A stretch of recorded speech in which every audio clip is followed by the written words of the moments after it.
अफगानिस्तान के मुद्दे पर 6 देशों ने ईरान में बैठक की है, लेकिन सवाल यह है कि तालिबान ने इससे दूरी क्यों बनाई।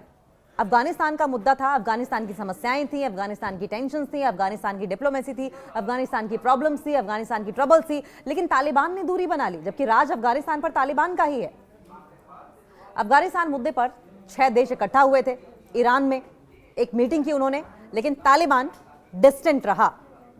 ईरान में अफगानिस्तान पर क्षेत्रीय बैठक हुई, टेरिटोरियल इंटीग्रिटी को लेकर, रीजनल सिक्योरिटी को लेकर, जिसमें चाइना शामिल हुआ, पाकिस्तान शामिल हुआ, रशिया शामिल हुआ और उसके साथ साथ कई पड़ोसी देश भी शामिल हुए। लेकिन तालिबान सरकार ने इस मीटिंग से दूरी बना ली। बैठक में सैंक्शंस को रिमूव करने, आर्थिक व्यापारिक रिश्तों को मजबूत करने, किस तरीके से इकोनॉमिक ट्रेड को और ज़्यादा स्ट्रॉन्ग किया जाए, बायलैटरल रिलेशंस को मजबूत करने और इसके साथ साथ सिक्योरिटी कॉपरेशन, टेररिज्म और स्मगलिंग, तस्करी से लड़ने और अफगान पाकिस्तान तनाव घटाने पर जोर दिया गया। ये सारी वो महत्वपूर्ण बातें हैं जिनसे अफगानिस्तान जूझ रहा था, लेकिन बावजूद इसके तालिबान ने इस मीटिंग से दूरी बनाने ही सही समझा। ईरान ने अफगानिस्तान को लेकर एक क्षेत्रीय बैठक की, जिसमें उसके कई पड़ोसी देश शामिल हुए, लेकिन खुद अफगानिस्तान ने इस बैठक से दूरी बना ली। जिसके लिए ये मीटिंग थी वही मीटिंग से गायब है, जिसकी शादी है दूल्हा गायब है। ये बिल्कुल ऐसा हो गया। तेहरान में हुई इस बैठक में राजनीतिक, आर्थिक और सुरक्षा से जुड़े मुद्दों पर चर्चा हुई और अफगानिस्तान पर लगे इंटरनेशनल सैंक्शंस हटाने की मांग की गई, अंतर्राष्ट्रीय प्रतिबंध, इंटरनेशनल बैन हटाने की मांग की गई। और इस बैठक में China, Pakistan, Tajikistan, Uzbekistan, Turkmenistan ने हिस्सा लिया। रशिया भी इसमें शामिल रहा।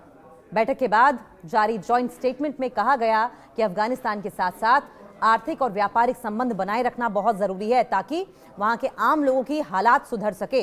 साथ ही अफगानिस्तान को क्षेत्रीय राजनीति और अर्थव्यवस्था से जोड़ने पर भी जोर दिया गया। अब तालिबान ने अफगानिस्तान के लिए रखी गई इस मीटिंग से डिस्टेंस की वजह क्या बताई है। अफगानिस्तान को इस बैठक में बुलाया गया था, लेकिन तालिबान सरकार ने इसमें शामिल न होने का फैसला किया। अफगान विदेश मंत्रालय ने बयान जारी करके कहा कि वो पहले से ही क्षेत्रीय संगठनों और मंचों के जरिए पड़ोसी देशों से बातचीत कर रहा है और इन माध्यमों से अच्छी प्रोग्रेस भी हो रही है, अच्छी प्रगति भी हो रही है, और इसलिए उसने इस बैठक में हिस्सा नहीं लिया।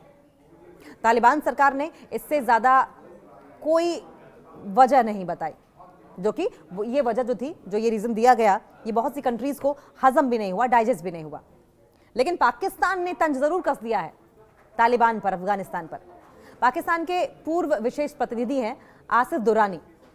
आसिफ दुरानी ने तालिबान के इस मीटिंग में शामिल न होने को राजनीतिक परिपक्वता की कमी बताई है। कहा है कि तालिबान पॉलिटिकली इमेच्योर है, अफगानिस्तान पॉलिटिकली इमेच्योर है इस वक्त। इस मीटिंग में यह भी तय हुआ, यह भी डिसाइड किया गया कि अफगानिस्तान के पड़ोसी देश के विदेश मंत्रियों की अगली बैठक तुर्कमेनिस्तान की राजधानी अशगाबाद में होगी।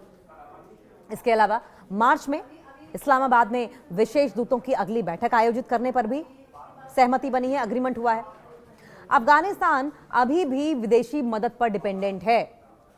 अगस्त 2021 में तालिबान के सत्ता में आने के बाद अफगानिस्तान इंटरनेशनल लेवल पर काफी हद तक अलग थलग पड़ गया था। हालांकि बीते एक साल में तालिबान ने कुछ देशों के साथ साथ अपने कूटनीतिक जो रिश्ते हैं वो बहुत अच्छे बना लिए हैं। तालिबान सरकार अब हर साल टैक्स के जरिए अरबों डॉलर जुटा रही है, जिससे कि सरकारी खर्च चलाया जा रहा है। इसके बावजूद देश की आर्थिक स्थिति अब भी बेहद खराब है, जिसे ठीक किया जाना है। आज भी अफगानिस्तान में लाखों लोग अमेरिका और उसके सहयोगी देशों की 2021 में वापसी के बाद तालिबान सरकार को अंतर्राष्ट्रीय मान्यता नहीं मिली है, जिससे कि विदेश निवेश और आर्थिक मदद प्रभावित हुआ है। फॉरेन इन्वेस्टमेंट बहुत ही बुरी तरीके से, और जो इकोनॉमिक मदद मिलती थी वो भी, इकोनॉमिक एड, वो भी बहुत ज़्यादा प्रभावित हुई है। इसके अलावा प्राकृतिक आपदाओं की अगर बात करें, जिस तरीके से नेचुरल डिजास्टर्स हुए हैं, पाकिस्तान से लौट रहे अफगान शरणार्थियों ने हालात और कठिन बना दिए हैं। एक तरफ अफगानिस्तान की इकोनॉमी डाउन है, वहाँ पर ना तो फॉरेन इन्वेस्टमेंट आ रहा है, ना ही इकोनॉमिक एड मिल रही है, ना ही कोई कॉपरेशन मिल रहा है। दूसरी तरफ नेचुरल डिजास्टर्स ने अफगानिस्तान को बेहाल कर रखा है, और ऐसे में अब पाकिस्तान से भगाए जा रहे जो माइग्रेंट्स हैं, शरणार्थी हैं, वो भी लगातार अफगानिस्तान में चले आ रहे हैं। अफगानिस्तान में इस वक्त पॉपुलेशन बढ़ती चली जा रही है। यानी कि चौतरफा मार अफगानिस्तान के ऊपर पड़ रही है और अफगानिस्तान इसे डील भी कर रहा है। अफगानिस्तान अभी भी बुनियादी जरूरतों के लिए बाहरी मदद पर डिपेंडेंट है। बैठक में किन मुद्दों पर बातचीत हुई है? इस मीटिंग में शामिल देशों ने सिक्योरिटी को लेकर भी चिंता जताई। उन्होंने terrorism, drug smuggling, human trafficking और इन सबसे मिलकर लड़ने की बात कही। साथ ही अफगानिस्तान में किसी भी तरह की विदेशी सैन्य मौजूदगी का विरोध किया गया। बैठक में अंतर्राष्ट्रीय समुदाय से अपील की गई कि वह अफगानिस्तान पर लगे प्रतिबंध को हटाए और उसकी जमी हुई संपत्तियों को मुक्त कर दे। साथ ही पड़ोसी देशों से लौट रहे अफगान शरणार्थियों की सम्मानजनक वापसी में मदद करने की मांग भी की गई। इस मीटिंग में अफगानिस्तान और पाकिस्तान के बीच तनाव कम करने की कोशिशों का समर्थन भी किया गया। हाल के समय में दोनों देशों के बीच सीमा पर झड़पें हुई हैं, जिनमें कई लोग मारे गए और घायल हुए। अक्टूबर में काबुल में हुए धमाकों के बाद हालात और ज्यादा बिगड़ गए थे, जिनका आरोप अफगानिस्तान ने पाकिस्तान पर लगाया था। हालांकि कतर की मीडिएशन से अक्टूबर के बाद सीज फायर काफी हद तक कम हुआ है और मतलब कायम रहा है सीज फायर, झड़पें कम हुई हैं, लेकिन फिर भी कुछ इलाकों में झड़पें देखने को मिलती रही हैं।